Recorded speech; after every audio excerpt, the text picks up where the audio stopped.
Hey guys, so just to kind of give you a update, and it's not my take on the situation with the Palestine-Israel war. I'm rather passing you over to some experts on the situation because I'm not an expert in the situation. And I watched 3 really good videos on this topic this morning that were extremely informative and engaging and really, really good. And they really helped me understand the situation better. I've put the links to all 3 in the description box below. So this situation is absolutely insane.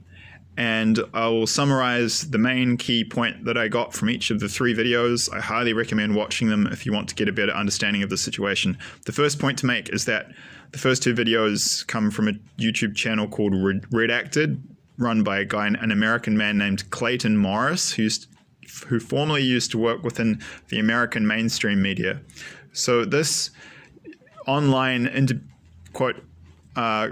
quotation marks, independent media outlet is ostensibly independent. In reality, there's very, very few media, any outlets, people anywhere in the world who are truly independent and unbiased, because to be completely unbiased, you need to have a very high level of consciousness where you're aware of your own bias and you can set that aside and see every side neutrally and be completely impartial.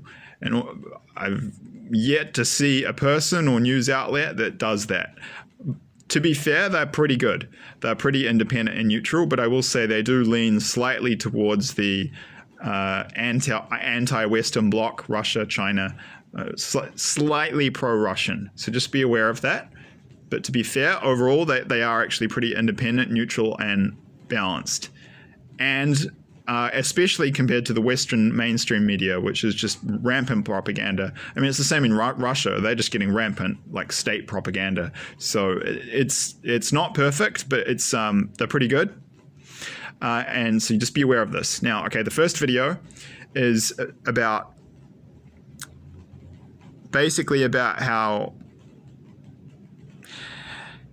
Okay, so plans were leaked, in inverted commas, leaked, because intelligence agencies, if you know anything about geopolitics and the military, there are almost never, like, leaks. They'll say it's a leak. That's a subtle way of putting stuff out there without making it an official publication. Like, the security apparatuses are really good. They know how to keep things secret. So this wasn't, they're saying it's a leak.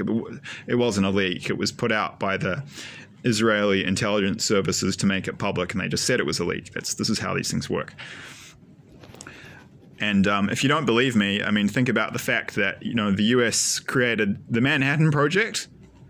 They had over 250,000 people working on that thing. The Manhattan Project was was the scientific project to develop, build, test, and then use atomic bombs. They had over 250,000 people, 250,000 people working on that. They managed to keep that a complete secret using, it's another topic. There's a whole method of,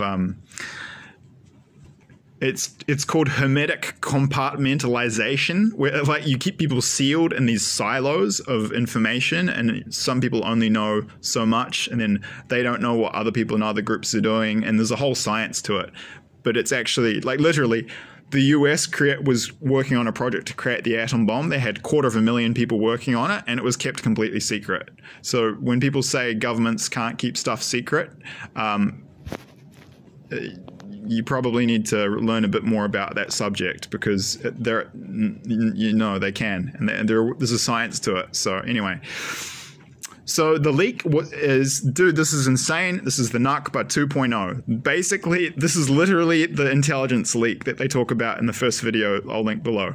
This Israeli document is describing how the plan is. Okay, they've said, the people in North Gaza, you need to evacuate because we're invading.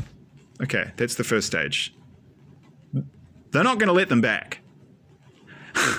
The second stage is they're going to go into South Gaza, and then they're not going to let them back. And then I think it's like 2 million people, 2.2 million people. I will correct the number in the description box below, in Gaza. The plan is, get this, they're going to fricking push them over the border into Egypt, into the Sinai, and put them in tent cities and kick them out of Israel. That's ethnic cleansing. That's the Nakba 2.0. That's what the Arabs, the Nakba, Nakba, it means catastrophe in Arabic. This is what the Palestinians refer to when the Israel as a state was created in 1947. The Haganah and Israeli terrorist organizations murdered about 7,500 Palestinian civilians in the Nakba in 1947. And they displaced, ethnically cleansed, and stole the land of 750,000 Palestinians. That was the base. That was how Israel started. That's fact. Okay, this is Nakba 2.0. Now get this, they've already displaced 1.5 million Gazans compared to 750,000 in 1947, and they've killed more than 10,000.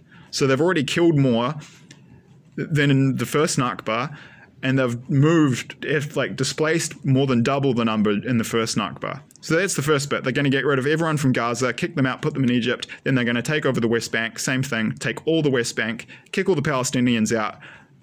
They can piss off and go live in Egypt in tent cities. Well, how do you think that's going to go down with the Egyptians? It's probably going to start a war with Egypt. And Egypt has quite a strong military with a lot of tanks. And it's not the 1970s. These countries have a lot more people and their weapons are much more sophisticated. It's not going to be like the 6-Day War I think it was the 6-Day War back in 1973. That was the last major war Israel was involved in, like a big one. Israel's committing suicide. They're going so crazy and so aggressive. Okay, so that's the main take from the first video, which I recommend. The main take from the second video, get this. Israel threatened Syria through diplomatic channels in France. I had alluded to this in previous videos. I confused it. I thought it was the US. It was actually Israel that said this. They said, okay, quote, if Hezbollah, this group based in Lebanon, attacks Israel, there are already massive skirmishes going on the border between northern Israel and Lebanon. People are dying on both sides as Hezbollah attacks, but it's limited at the moment. But it's not full-blown war yet, but it might be soon. Israel said, yeah, if Hezbollah launches a full-blown attack and invades northern Israel, they said, we're going to bomb Damascus. And they've also said they're going to try to assassinate President al-Assad. Now, Syria and Russia are tight allies. That's probably going to bring Syria into the war. I mean, Israel's already been bombing Syria and killing people there for years, and apparently that's all good because they're Jews and they're the chosen people. Like whatever. Obviously, they're not. There is no chosen people. That's racist mythology, and yeah. This is insane. This is not good for Israel. Israel is going to destroy itself in this insanity. You can't be this aggressive towards your neighbors and not have a disaster. They're going to get really angry and team up on you, and it's going to be horrible. So I hope I'm wrong, but I think this is the early stages of seeing my dreams where Israel gets destroyed playing itself out. The third video, which I recommend you watch, is an interview with the American former Colonel Douglas McGregor. I did an earlier video where I called him Douglas MacArthur, which is a mistake. He was a general in World War II. But this guy was high up in the US military. He's very intelligent, very smart man, and that's apparent when you watch the interview. He really knows his stuff. You learn a lot just through listening to any interview with him. But yeah, he talks about this. He says basically he's worried that Israel is going to commit suicide. And he said he has a friend, an Israeli friend, who's very intellectual. And he said, Doug, we have done what no one has ever done before in history. We have united the Sunnis and the Shia. So I don't know a lot about Islam. I do know enough to know that there are two main branches of Islam. The Shiites,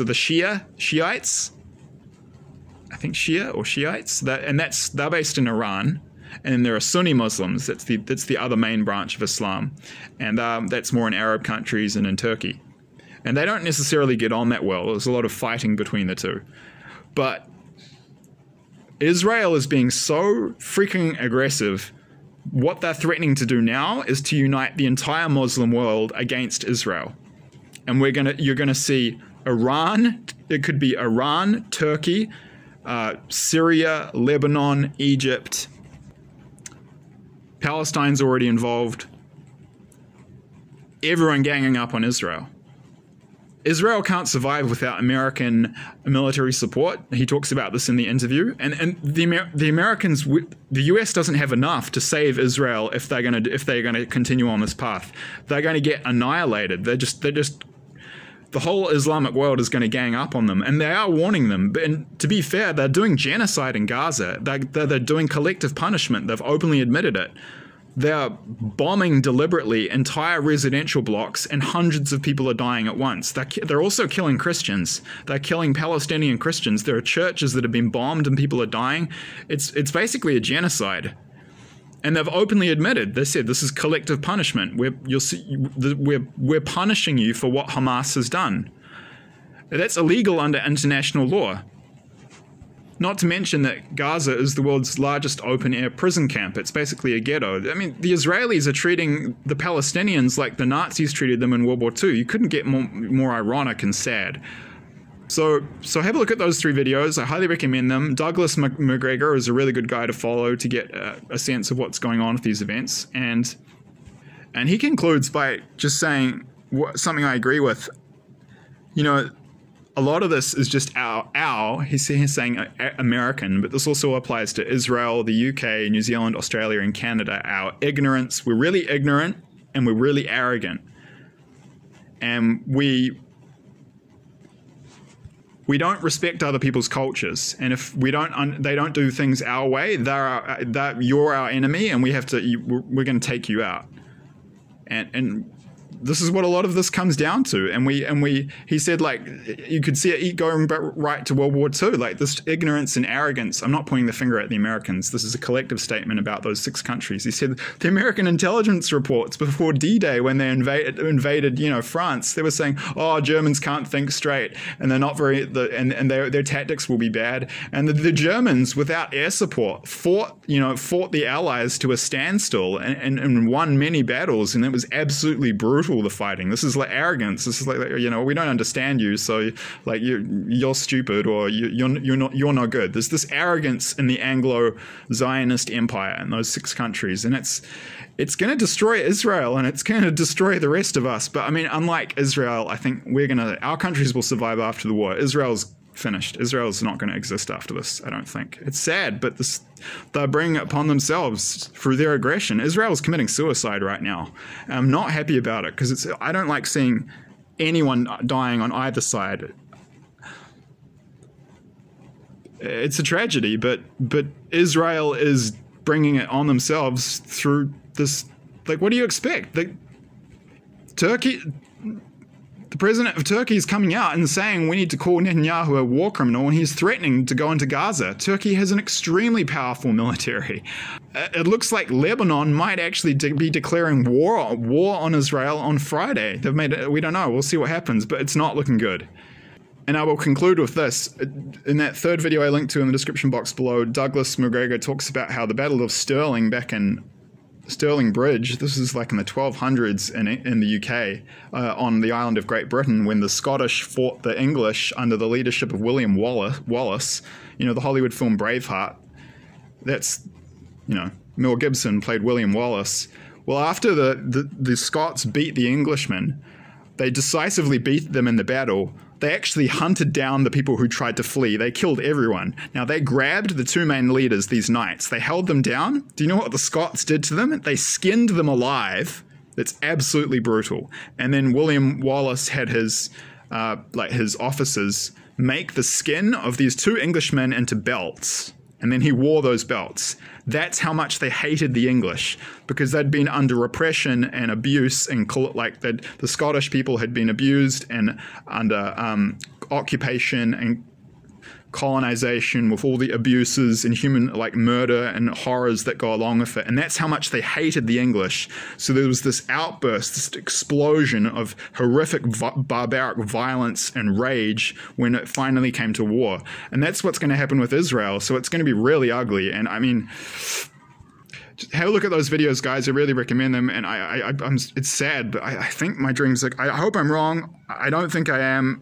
I think those dreams are from God. I think they were prophetic, and I think Israel's committing suicide, and I think we're seeing it happening in slow motion.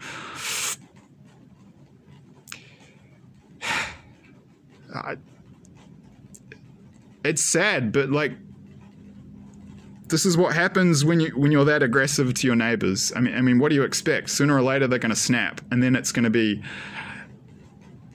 rivers of blood when Israel goes down, because man, the hate and rage and resentment, there's so much blood in that sand in that part of the world. It's going to be biblical.